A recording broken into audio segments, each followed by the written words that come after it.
نحمده ونصلي ونسلم على رسوله الكريم أما بعد فأعوذ بالله من الشيطان الرجيم بسم الله الرحمن الرحيم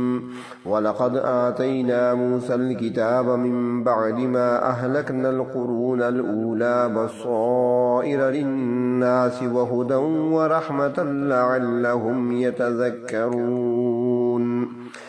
وما كنت بجانب الغربي إذ قضينا إلى موسى الأمر وما كنت من الشاهدين ولكننا أنشأنا قرونا فتطاول عليهم العمر وما كنت صاويا في أهل مدين تتلو عليهم آياتنا ولكننا كنا مرسلين وما كنت بجانب الطور إذ نادينا ولكن رحمة من ربك لتنذر قوما ما أتاهم من نذير من قبلك لعلهم يتذكرون صدق الله مولانا العظيم اللهم صل على سيدنا محمد وعلى آل سيدنا محمد وبارك وسلم سورۃ قصص کی آیت نمبر 43 تا آیت نمبر 46۔ حضرت موسیٰ علیہ السلام کو اللہ تبارک و تعالی نے دو قوموں کی طرف بھیجا تھا، ایک ان کی اپنی قوم تھی یعنی قوم بنی اسرائیل، اور دوسری فرعون کی قوم تھی یعنی قبطی قوم۔ جب فرعون اپنے لشکروں سمیت بحر کلزم میں غرق ہوا اور حضرت موسیٰ علیہ السلام بنی اسرائیل کو لے کر صحرائے سینا میں پہنچے تو اب حالت یہ تھی کہ جو غلامی کی زندگی گزار رہے تھے وہ بنی اسرائیل اب آزاد ہو چکے تھے۔ چنانچہ حضرت موسیٰ علیہ السلام سے بنی اسرائیل کہنے لگے کہ پہلے تو ہم غلام تھے، نہ کوئی ہمارا اپنا نظام تھا اور نہ ہی کوئی ہمارا اپنا قانون، ہم دوسروں کے دست نگر تھے، پابند تھے ان کے قوانین پر عمل کرنے پر۔ اب ہمیں آزادی مل چکی ہے، لہٰذا اب ہم آزاد زندگی گزارنا چاہتے ہیں، تو اس کے لیے ہمارے پاس اپنا قانون ہونا چاہیے تاکہ اسی قانون کے مطابق ہم اپنی منظم زندگی کا آغاز کر سکیں۔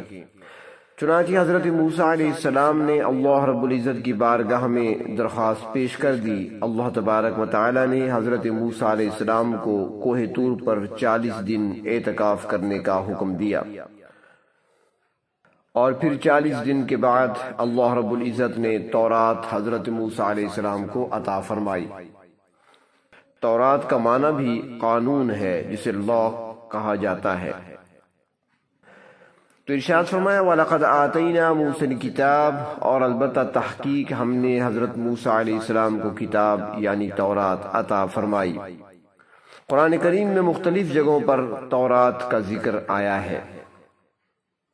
جتنی بھی اللہ رب العزت نے آسمانی کتابیں نازل فرمائی ہیں، تمام کتابوں میں سے افضل کتاب اور علوم سے بھری ہوئی کتاب وہ قرآن حکیم ہے۔ دوسرے نمبر پر تورات ہے، اور پھر تیسرا نمبر انجیل کا ہے، اور چوتھے نمبر پہ زبور ہے۔ اس کے بعد اللہ تبارک و تعالی نے مختلف زمانوں میں مختلف انبیاء علیہ السلام پر صحیفے بھی نازل فرمائے۔ تو اللہ تبارک و تعالی نے فرمایا کہ ہم نے موسیٰ علیہ السلام کو کتاب عطا فرمائی من بعد ما اہلکنا القرون الاولی، بعد اس کے کہ ہم نے پہلی قوموں کو ہلاک کیا۔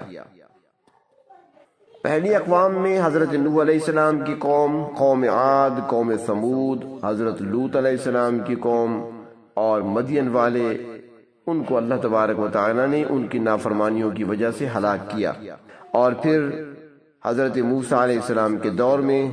فرعون اور فرعون کی قوم کی ہلاکت کا ابھی ذکر پچھلی آیات میں ہوا ہے۔ تو اللہ تبارک و تعالی فرماتے ہیں کہ بہت ساری جماعتوں کو ہلاک کرنے کے بعد حضرت موسیٰ علیہ السلام کو تورات ہم نے دی۔ اور تورات کی حیثیت کیا؟ تو فرمایا کہ بصائر للناس، اس میں لوگوں کے لیے بصیرت کی چیزیں ہیں۔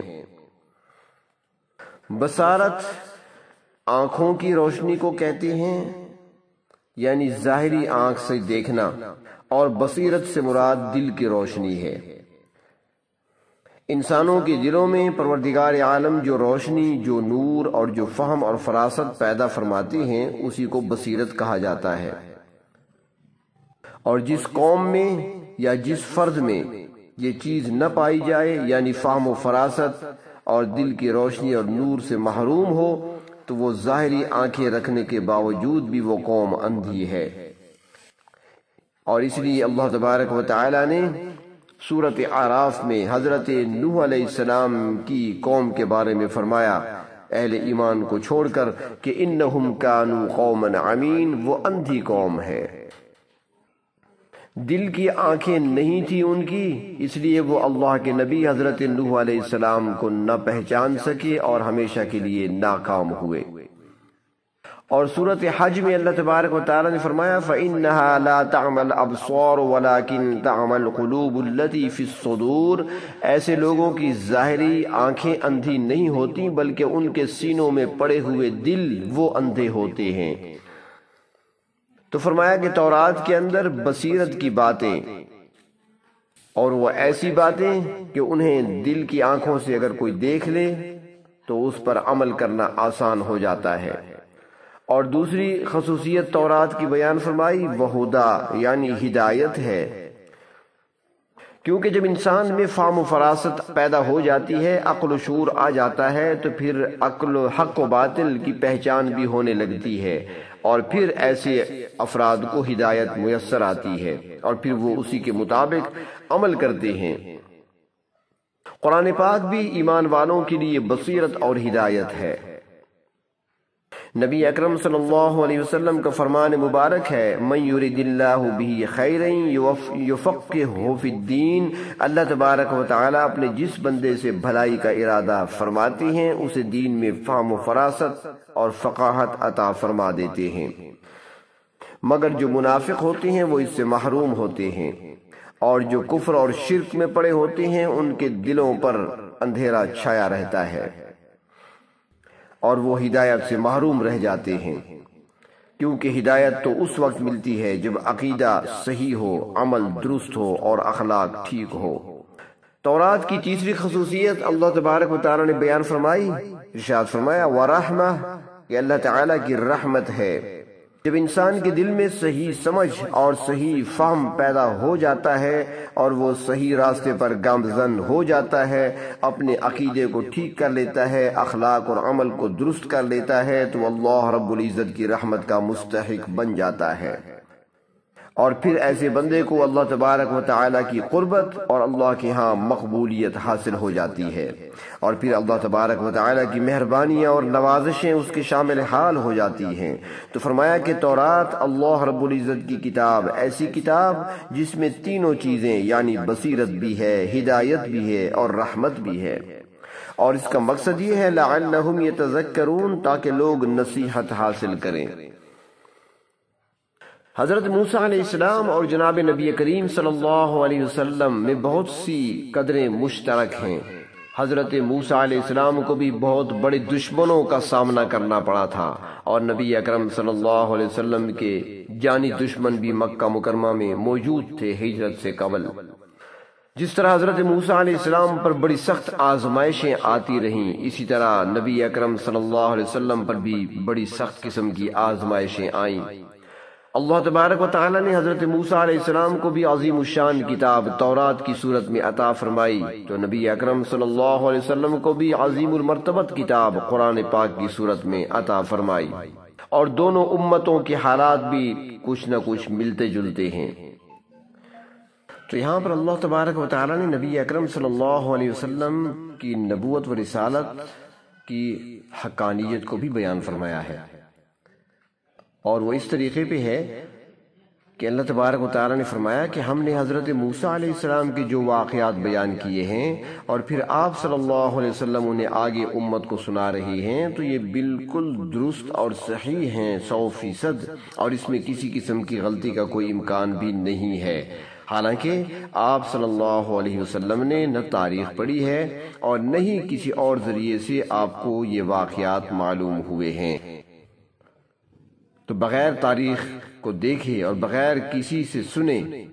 صحیح اور درست واقعات امت کے سامنے بیان کر دینا، یہ نبی اکرم صلی اللہ علیہ وسلم کی نبوت اور رسالت کی بہت بڑی دلیل ہے، کیونکہ یہ سارے واقعات اللہ تبارک و تعالی نے بذریعہ وحی کے آپ کو بتا دیے۔ تو اللہ تبارک و تعالی نے ارشاد فرمایا وَمَا كُنْتَ بِجَانِبِ الْغَرْبِيِّ إِذْ قَضَيْنَا إِلَى مُوسَى الْأَمْرَ، آپ صلی اللہ علیہ وسلم اس وقت مغربی جانب تو نہیں تھے جب ہم نے موسیٰ علیہ السلام سے معاملے کا فیصلہ کیا۔ اس مغربی جانب سے فرماتے ہیں کہ صحرائے سینا کا وہ پہاڑ مراد ہے جہاں پر حضرت موسیٰ علیہ السلام کو شریعت کے احکام اللہ تبارک و تعالی کی طرف سے ملے تھے، اور یہ علاقہ چونکہ عرب سے حجاز سے مغربی جانب ہے، اس لیے فرمایا کہ آپ صلی اللہ علیہ وسلم اس وقت مغربی جانب تو نہیں تھے جب ہم نے موسیٰ علیہ السلام کے معاملے کا فیصلہ کیا تھا۔ وَمَا كُنْتَ مِنَ الشَّاهِدِينَ، اور آپ وہاں موسیٰ علیہ السلام کے حالات کو دیکھنے والوں میں بھی شامل نہیں تھے کہ آپ نے سب کچھ دیکھا ہو اور آپ نے سب کچھ وہاں پر مشاہدہ کیا ہو اور اس کے بعد آپ بیان کر رہے ہوں، ایسا نہیں ہے۔ اور پھر سورت کے آخر میں آگے آئے گا کہ وہاں پہ ارشاد فرمایا کہ ہم نے اپنی رحمت سے یہ کتاب آپ کی طرف اتاری ہے اور اس میں یہ سارے واقعات آ رہے ہیں، ورنہ آپ صلی اللہ علیہ وسلم کو تو اس کا علم نہیں تھا۔ تو فرمایا کہ جب ہم نے موسیٰ علیہ السلام کو مغربی جانب نبوت عطا فرمائی تو آپ اس وقت وہاں موجود نہیں تھے۔ وَلَكِنَّا أَنشَأْنَا قُرُونًا فَتَطَاوَلَ عَلَيْهِمُ الْعُمُرُ، مگر ہم نے بہت سی قوموں کو پیدا کیا پھر ان پر زندگی دراز ہو گئی، وہ سرکشی اور ظلم کا راستہ اختیار کیے رہے، اللہ کی نافرمانی کے مرتکب ہوئے تو اللہ تبارک و تعالی نے ان کو تباہ و برباد کر دیا، جیسا کہ گزشتہ آیات میں فرعون اور فرعون کی قوم کا حال بیان کیا گیا۔ اللہ تبارک و تعالی نے ارشاد فرمایا وَمَا كُنْتَ ثَاوِيًا فِي أَهْلِ مَدْيَنَ، آپ مدین والوں میں بھی مقیم نہیں تھے، تَتْلُو عَلَيْهِمْ آیَاتِنَا، کہ ان کو ہماری آیتیں پڑھ کر سناتے، یعنی مدین کے واقعات بھی جو حضرت موسیٰ علیہ السلام نے وہاں پر وقت گزارا اور وہاں پر تشریف لے گئے، وہاں پر ان کی شادی ہوئی، حضرت شعیب علیہ السلام سے ان کا معاملہ طے ہوا، تو اللہ تعالیٰ فرماتے ہیں کہ وہ بھی آپ کو ہم نے ہی بتائے ہیں۔ وَلَكِنَّا كُنَّا مُرْسِلِينَ، بلکہ ہم رسولوں کو بھیجنے والے ہیں، ہم انبیاء علیہ السلام پر وحی نازل کرتے ہیں اور گزشتہ واقعات سے ان کو آگاہ کرتے ہیں اور آئندہ پیش آنے والے حالات پر مطلع بھی کرتے ہیں، اور پھر ان کو ایک لائے عمل بھی دیتے ہیں، تبلیغ کرنے کا حکم بھی دیتے ہیں۔ نبی اکرم صلی اللہ علیہ وسلم ایک مجلس میں تشریف فرما تھے کہ ایک یہودی وہاں پہ آیا اور اس نے تخلیق کے بارے میں سوال کیا۔ نبی اکرم صلی اللہ علیہ وسلم نے کچھ دیر خاموشی اختیار کرنے کے بعد سوال کا جواب دیا۔ وہ یہودی جب چلا گیا تو نبی اکرم صلی اللہ علیہ وسلم نے صحابہ کرام رضی اللہ تعالی عنہم سے فرمایا کہ جب یہودی نے مجھ سے یہ سوال کیا تو مجھے جواب معلوم نہیں تھا، اللہ تبارک و تعالی نے فوراً جبریل امین کو نازل فرمایا اور سوال کا جواب حضرت جبریل امین نے مجھے بتا دیا، اور یہ وہی جواب تھا جو وہ یہودی عالم سننا چاہتا تھا، یعنی اس کے سوال کا صحیح اور درست جواب تھا، اس لیے وہ مطمئن ہوا اور وہ چلا گیا۔ آگے فرمایا وَمَا كُنْتَ بِجَانِبِ الطُّورِ إِذْ نَادَيْنَا، اور آپ صلی اللہ علیہ وسلم طور کے کنارے پر بھی نہیں تھے جب ہم نے آواز دی تھی کہ اے موسیٰ، آپ اس وقت ایک مقدس وادی میں ہیں، آپ اپنے جوتے اتار دیں، اور پھر ہم نے حضرت موسیٰ علیہ السلام کے سر پر نبوت و رسالت کا تاج رکھا، اور پھر حکم دیا موسیٰ علیہ السلام کو کہ اب ہمارا پیغام فرعون تک اور اس کے سرداروں تک پہنچاؤ۔ فرمایا وَلَكِنْ رَحْمَةً مِّن رَبِّكَ، یہ تو آپ کے پروردگار کی مہربانی ہے اور رحمت ہے جو آپ کو ان حالات سے باخبر کر رہے ہیں، مگر آپ وہاں ان کے ساتھ موجود نہیں تھے، نہ ہی آپ نے اپنی آنکھوں سے یہ واقعات دیکھے ہیں۔ تو فرمایا کہ یہ رحمت ہے آپ کے پروردگار کی طرف سے، لِتُنذِرَ قَوْمًا مَّا آتَاهُم مِّن نَّذِيرٍ مِّن قَبْلِكَ، تاکہ آپ ڈرائیں ان لوگوں کو جن کے پاس آپ سے پہلے کوئی ڈرانے والا نہیں آیا۔ اس سے عرب کے لوگ مراد ہیں کیونکہ عرب کے پاس حضرت اسماعیل علیہ السلام کے بعد ایک لمبے عرصے تک کوئی نبی نہیں آیا تھا۔ حضرت اسماعیل علیہ السلام کے بعد ایک عرصہ گزر گیا، اس کے بعد نبی اکرم صلی اللہ علیہ وسلم کو اللہ تبارک و تعالی نے مبعوث فرمایا۔ عرب شروع میں دین ابراہیمی پر تھے، بعد میں ان کے اندر خرابی پیدا ہوئی۔ روایات میں آتا ہے کہ نبی اکرم صلی اللہ علیہ وسلم سے تقریباً 500 سال پہلے قصی بن کلاب کے زمانے میں شرک کی ابتدا ہوئی مکہ کے لوگوں میں، اور اس کے بعد جب نبی اکرم صلی اللہ علیہ وسلم کی ولادت باسعادت ہوئی تو اس وقت تک پورا علاقہ شرک میں ڈوب چکا تھا۔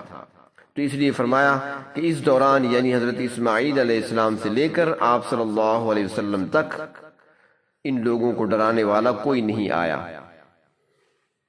پہلے جو انبیاء علیہ السلام تشریف لایا کرتے تھے وہ قوموں کی طرف آیا کرتے تھے، علاقے کی طرف آیا کرتے تھے، جبکہ نبی اکرم صلی اللہ علیہ وسلم کو اللہ رب العزت نے مبعوث فرما کر آپ کی زبان مبارک سے اعلان کرایا۔ سورۃ اعراف میں ہے، یا ایھا الناس انی رسول اللہ الیکم جمیعا، اے لوگو میں تم سب کی طرف رسول بنا کر بھیجا گیا ہوں۔ تو اس لحاظ سے نبی اکرم صلی اللہ علیہ وسلم قومی نبی نہیں ہیں بلکہ بین الاقوامی نبی ہیں۔ قریش کو اور عرب کو یہ سعادت ضرور حاصل ہے کہ آپ کی ولادت باسعادت اسی قوم میں ہوئی ہے، اور آپ صلی اللہ علیہ وسلم کے متعلق فرمایا گیا کہ آپ عربوں کے معلم ہیں، اور اللہ تعالیٰ فرماتے ہیں کہ میرا یہ پیغام ان کے ذریعے یعنی عربوں کے ذریعے اقوام عالم تک پہنچے گا۔ اور تاریخ پھر گواہ ہے کہ قرآنی مشن جو نبی اکرم صلی اللہ علیہ وسلم نے صحابہ کرام تک پہنچایا، صحابہ کرام پوری دنیا میں اسے پھیلانے کا ذریعہ بنے۔ تو فرمایا کہ میں نے آپ کو اقوام عالم کو ڈرانے پر معمور کیا ہے، لعلہم یتذکرون، تاکہ یہ لوگ نصیحت حاصل کر لیں، اور اگر نصیحت حاصل کریں گے تو اس میں ان کے لیے بہتری ہے، اور یہ اللہ تبارک و تعالیٰ کی پکڑ سے بچ جائیں گے اور انعامات کے مستحق ٹھہریں گے۔ وآخر دعوانا ان الحمد للہ رب العالمین۔